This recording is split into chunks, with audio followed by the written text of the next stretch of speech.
alten Gaststil, den wir nicht reden lassen, obwohl ich gespannt wäre, was er zu sagen hat.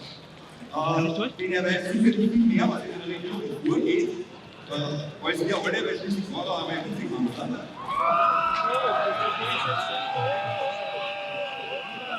weiß, was die Medien daraus machen würden, wenn wir ihnen nicht viel sprechen lassen. Und das werden wir nicht zulassen, weil wir sind nicht deppert, die Leute. Aber ich werde jetzt den Geleier tief nach tief und ich werde dem Aufruf der Polizei folgen und mich einmal auf ein interessantes Gespräch vor einem unserer Livestreamer mit dem lieben Heinz zusammenfassen und möchte mir gerne anhören, was er dazu sagt. Er war ja auch für die direkte Demokratie immer ein Vorkämpfer. Alles andere weiß ich nicht, ob das nicht sehr gespannt. Nicht alle mitgehen, ausgehen Richtung Ringstraße, hier geht es ganz normal weiter, aber im Winter ist schon möglich. Und bleibt die Beleier sind. Ich glaube, das Entscheidende ist, warum ich heute hier bin, ist, dass wir alle Bürger sind und Bürgerrechte, Grundrechte und Freiheitsrechte zu verteidigen. Also wir sind in den letzten Monaten mit Füßen getreten worden. Und das war daher, ich glaube, der ungeheuerlichste Akt, den man erleben musste, ist, dass ein Innenminister die friedlich demonstrierenden Bürger, die für ihre Grund- und Freiheits- und Bürgerrechte eingetreten sind, gegen ein Arbeitsverbot eingetreten sind, für ihre Existenzrechte kämpfen und streiten und das Recht haben, gegen eine Regierung, die falsche Maßnahmen getroffen hat, auch zu Recht zu demonstrieren, dass die dann in eine extremistische Rechte reinstellen. Das ist etwas, was mich wirklich empört hat, weil wir haben ja seit Wochen und Monaten über die modernen Kommunikationsebenen verfolgen können. Dass da friedliche Bürger aus allen politischen Lagern da sind, ja, mit ihren Kindern kommen, ja, alle Generationen, alle sozialen Schichten, die es nicht verdient haben, dass sie da in ein extremistisches Eck gestellt werden. Und so gesehen ist es, glaube ich, ganz wichtig, dass wir endlich auch diese ganzen komischen Links-Rechts-Schemas überwinden, weil da geht es um unser aller Grund- und Bürgerrechte und da geht es letztlich um unsere Existenz und Zukunft. Und so gesehen ist es gut, wenn heute hier die Veranstalter, ich sage, diese Großveranstaltung und Demonstration heute möglich gemacht worden ist. Man hat sich im Vorfeld versucht, abzudrehen und das ist nicht gelungen. Das mit dem Rechts-Links, das ist ein ganz interessantes Thema, dass du das ansprichst. Weil ich habe mich in letzter Zeit ein bisschen so als Neueinsteiger damit befasst. Und rechts heißt doch eigentlich diejenigen, die etwas Starres errichten wollen, eine Struktur, eine Einheit, einen Einheitsbrei und eine hierarchische Ordnung aufrechterhalten wollen mit restriktiven Maßnahmen. Und links, das sind die was dagegen aufstehen und sagen, der Mensch, die Vielfalt zählt, der Pluralismus, die Liebe. Also eigentlich sind ja wir, die da stehen, links und die Regierung ist rechts. Ich sage, das sind überhaupt alte Schubladenkategorien. Ne? Ich sage, das sind die alten Schubladen, die man immer wieder bedient hat. Ja, wenn es um Freiheitsrechte geht, das hat nicht mit links oder rechts, sondern es geht um die Grundrechte. Ja? Und das ist kein Links- und Rechtsdenken. Ja? Jetzt kann man unterschiedliche Interpretationen treffen. Rechts kann rechtschaffen sein, ja? Rechtsstaatlich sein. Ja? Das kann ja unterschiedlich interpretiert werden. Ja? Ich glaube, dass ich das alles schon überholt habe. Ja? Es muss aufhören, dieses Kasteldenken. Ja? Und ich glaube, wir Bürger sollten endlich uns dagegen wehren, dass wir uns auseinander dividieren. Ja? Darum geht es. Schluss mit dem Kasteldenken. Ja? Wir sind weder links, wir sind weder rechts. Ja? Wir leben jetzt und wir haben Rechte und Grund- und Bürgerrechte, wir haben Existenzsorgen und um das geht es. Und da wollen wir endlich, dass die Bundesregierung, die hier gescheitert ist, zumindest habe ich das Scheitern eingestellt. Die Hoffnung, die habe ich leider schon verloren. Aber so gesehen ist das Recht der Bürger hier, dass sie sagen, es reicht uns. Ja? Und das mit friedlichem Protest zum Ausdruck zu bringen und ich sage, als Korrektiv einzugreifen. Ja. Du hast gehört, es sind ja eigentlich alle der Meinung, die Bundesregierung ist rücktrittsreif. Kurz muss weg, ist der Spruch des Tages. Stimmst du dem zu? Ja, dem stimme ich natürlich zu, denn ich sage, ich bin ja ehemaliger Vizekanzler, ich war in der Regierung. Ja? Und das muss man schon auch korrekt mal vielleicht das eine oder andere herausheben, weil das heute auch von einem Redner hier falsch angesprochen wurde, der aus dem Nachbarland kommt, aber offenbar nicht unbedingt die Innensicht hat, was da in Österreich wirklich passiert ist. Ich war der erste Vizekanzler, der dafür Sorge getragen hat, dass die direkte Demokratie, die Umsetzung in ein Regierungsprogramm kommt und dass eine Verfassungsänderung stattfinden soll, wo man, so wie in der Schweiz, einen Rechtsanspruch auf die direkte Demokratie bekommen hätte. Das hat die ÖVP natürlich verhindern können durch die Situation, dass man mich weggeschossen hat. Ja? Weil das wäre für das Jahr 2021, 2022 geplant gewesen. Das haben sie dann nicht mehr umsetzen müssen. Aber das soll man schon bei der Wahrheit bleiben. Und wir haben vieles in der Regierung, glaube ich, gut auch in ein Regierungsprogramm hineingebracht und in die richtige Richtung getrieben. wir leider die Zeit nicht gehabt, das alles auch umzusetzen. Jetzt erleben wir, dass die Grünen alle ihre Grundsätze über Bord geworfen haben. Ja? Dann stellen sie sich vor, und das hätte sich bei mir als Vizekanzler nicht gegeben, solche ich sag, autoritären Strukturen. Müssen wir das kurz? Darauf nicht. Kurz muss weg! Kurz muss weg! Kurz muss weg! Kurz muss weg! Kurz muss weg! Kurz muss weg! Das kann man nicht. Nein, das kann man nicht oft genug. Ja. Nein, und man stellt sich vor, das wäre eine freiheitliche Regierungsbeteiligung heute.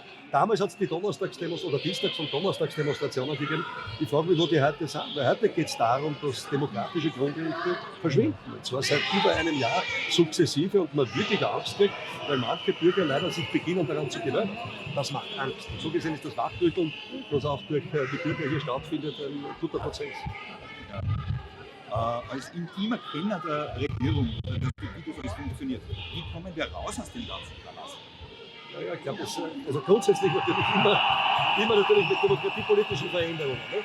Und natürlich ist es auch wichtig, ja, ich sage mit friedlichen Demonstrationen, die Veranstalter das auch quer durch Österreich machen, den Druck friedlich auf der Straße aufzubauen im Sinne Mahatma Gandhis. Ja? Ich glaube, dass das ein wichtiger Prozess ist. Also weiter tun, immer mehr werden. Was ist die kritische Masse? Wie viel müssen wir stehen, dass der Kurz zurücktreten muss? Naja, das ist immer so eine Frage. Ich glaube, dass das ein Schneeballprinzip sein muss, ja? Wo man merkt, dass irgendwann einmal die ganzen nicht mehr nachvollziehbaren Corona-Verordnungen von den Bürgern letztlich zurückzuweisen sind. Wir haben ja auch den Hilfeschrei der Wirtin da in Linz jetzt erlebt. Ne? Ich meine, das war ja ein Hilfeschrei. Die Dame hat, ich glaube, im letzten Jahr erst abgesperrt. Ne? Keine Hilfe vom Staat erhalten. Ist völlig verzweifelt, weil die Existenzängste im wahrsten Sinne des Wortes, wie kann ich für mein Kind Sorge tragen, die Kosten übernehmen, die weiß nicht mehr weiter und ist so verzweifelt, zu Recht zu sagen, ich sperre meinen Laden wieder auf, weil ich dort überleben muss. Und die Regierung lässt mich nicht mehr überleben. Sie zerstört mein Überleben. Ja? Und das ist schon eine Frage, ja, mit der ja zigtausende Betriebe heute konfrontiert sind. So gesehen habe ich es sehr innovativ empfunden, dass die Vorarlberger aus dem Alpenhotel einen Verein und ein Gesundheitsprojekt, Forschungsprojekt gemacht haben. Das war innovativ. Ja. Also gerade weil du die Alexandra nennst, das ist ja ein Punkt, wo ich mich furchtbar aufrege, ein 13-jähriges Kind, das muss sie ernähren. Und das Grundrecht der Mutter, das Kind zu füttern, steht für mich sogar über der Verfassung, weil das ist ein Naturrecht. Jedes Tier füttert seine Nachbarn. Und wenn man ihr das verbietet, das ist nicht nur ein Verbrechen gegen die Verfassung, sondern gegen die Menschen. Ja, für mich ist das auf alle Fälle ein verfassungsrechtlich gewährter Grundsatz, der heute mit Füßen getreten wird. Und da geht es wirklich um die ureigene Situation, ja, sein Leben und das Leben seiner Familie sicherstellen zu können. Und wenn man das nicht mehr gewährleisten kann, dann greift das Widerstandsrecht in meinen Augen. Greift natürlich ja, das Bürgerrecht, das sagt, hier wird von der Regierung etwas vorgegeben, was nicht mehr der Verfassung entspricht, ja, und wo man letztlich auch das Widerstandsrecht hat. Es ist keine Abhilfe möglich. Generell, wie steht es zu dieser Aktion, die ihr macht? Die ist in Italien jetzt gerade sehr stark am Laufen, in Deutschland etwas zögerlich. In Österreich haben wir 2 Fälle bisher, soweit ich weiß. Naja, aber grundsätzlich kann man niemandem zumuten, dass er das tut, weil er ja erst recht dann drangsaliert wird. Ne? Das muss man ja schon auch offen sagen und ehrlich sein. Ne? Wenn man so drangsaliert wird, dass die Behörden dann einem die Konzession wegnehmen und bis zu 30.000 Euro Strafen aufgebrummt bekommt, dann ist das erst recht dann endgültig der existenzielle Ruin für die Wirtschaft. Und so gesehen ist es ganz gut, dass die Gastronomen jetzt eine Reaktion gemacht haben, wo sie aufgemacht haben, ohne zu servieren, Laubkerzen auch ins Lokal stellen, ja, und damit auch das Bewusstsein der Bevölkerung wieder stärker sozusagen versuchen, in die richtige Richtung zu führen, dass wir alle jetzt lauter werden müssen, also auf die Hinterfüße stehen müssen, friedlich zeigen müssen, die Regierung hat hier in Wahrheit völlig versagt und das ist Zeit zu gehen. Da rufe ich immer wieder dazu auf und möchte das auch hier in den Livestreams ganz ausdrücklich noch einmal tun. Zeigt euren Protest. Ihr müsst ja nicht gleich aufsperren und 30.000 Euro Strafe riskieren, aber ihr könnt ein Pickel ins Schaufenster hängen oder aufs Auto kleben oder eine Kreide. Was auch immer. Ja, es gibt so viel. Was auch immer. Ganz eine tolle Idee, benennt euren Wireless-Hotspot in Kurz muss weg. Es gibt so viele kreative Ideen. Naja, die große Sorge, die ich habe, ist, wenn ich dann nach Deutschland schaue, in unser Nachbarland, ne, und dort erleben muss, wie jetzt schon der Lockdown bis Ostern dort ein Thema ist. Ne? Und wo man 15 Kilometer, die man aber, glaube ich, 5 Kilometer sogar noch reduzieren will, ne? Räume schafft, die man nicht verlassen darf. Du kriegst was direkt, hat sich nicht einmal der Honecker in der DDR getraut, ne? Die Reisefreiheit in der DDR zu beschränken. Und ich warte ja nur, bis der Herr Kurz dann beginnt, der ja auf dem Schoß davon merkt, wie sitzt das vielleicht auch noch in Österreich da vielleicht zu. Ich habe heute gehört, dass ein Bus an der salzburg-oberösterreichischen Grenze aufgehalten wurde. Das ist die erste innerösterreichische Grenzkontrolle, von der ich bis jetzt erfahren habe. Wenn das Schule macht und sie unsere Bundesländer voneinander abgrenzen. Aber ich glaube, das sind sogar mehrere Busse gewesen sein. Der eine war zwar in Niedersicht, aber es sind andere Busse auch aufgehalten worden. Ja. Aber gut, ich meine, an der Grenze, ja, ist es sozusagen im Sinne von Grenzkontrollen für die Polizei, wenn sie den Befehl auch von oben wieder nur passiert bekommen, normal, dass man kontrolliert, aber da muss man weitermachen. Siehst du eine Hoffnung, dass wir rauskommen?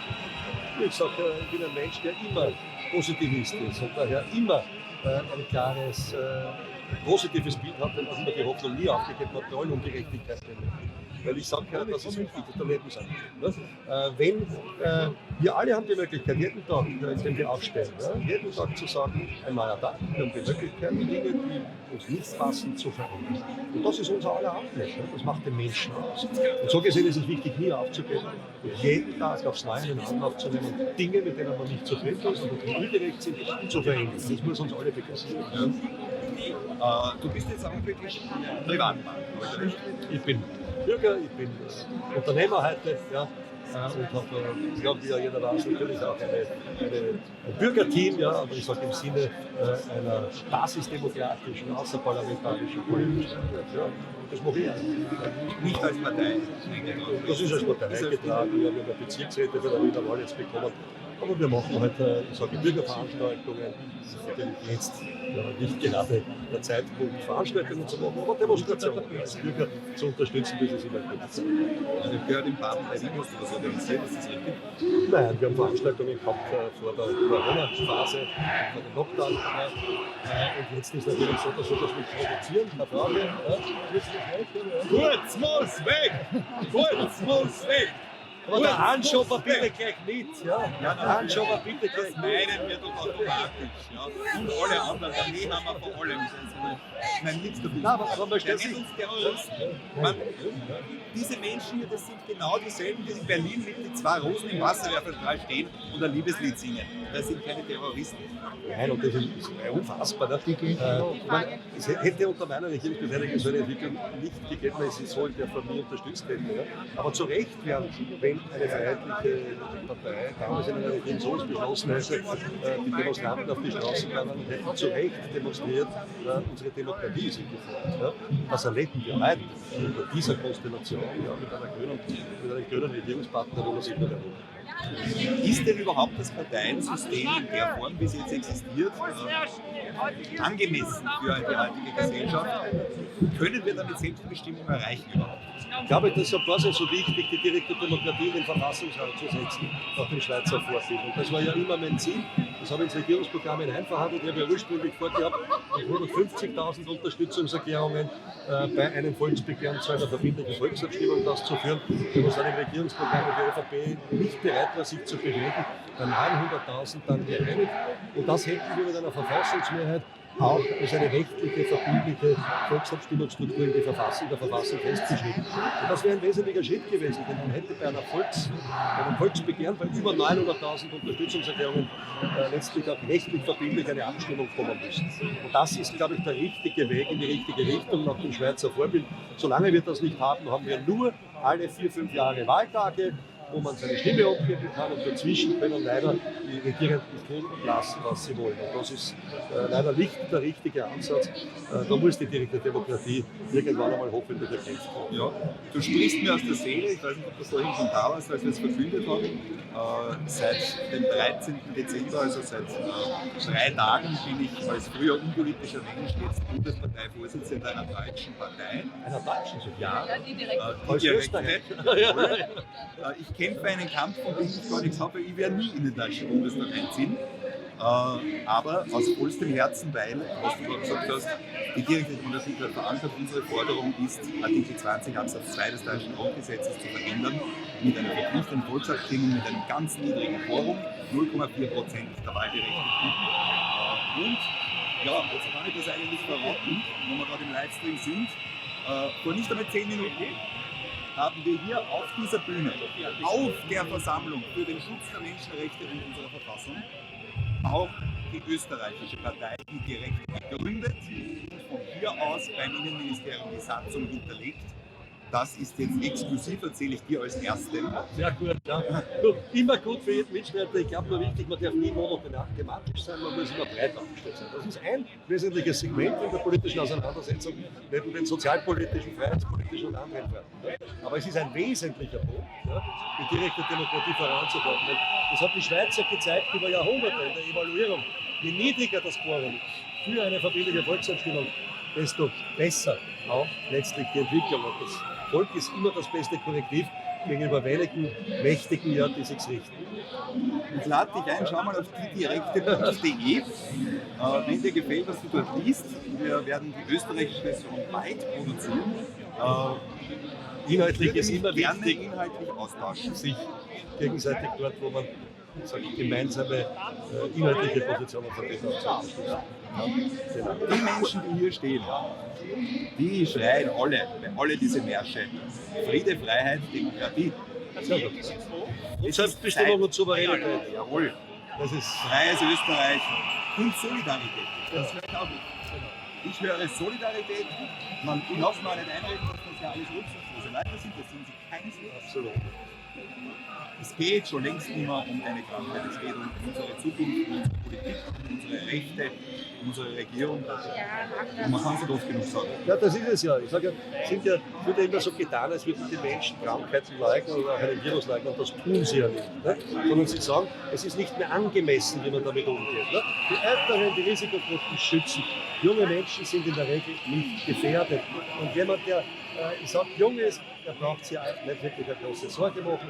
Jemand, der Corona hatte, hat einen Antikörper. Wir wissen heute durch österreichische Forscher, dass die letztlich sich nicht impfen lassen sollten. Ja?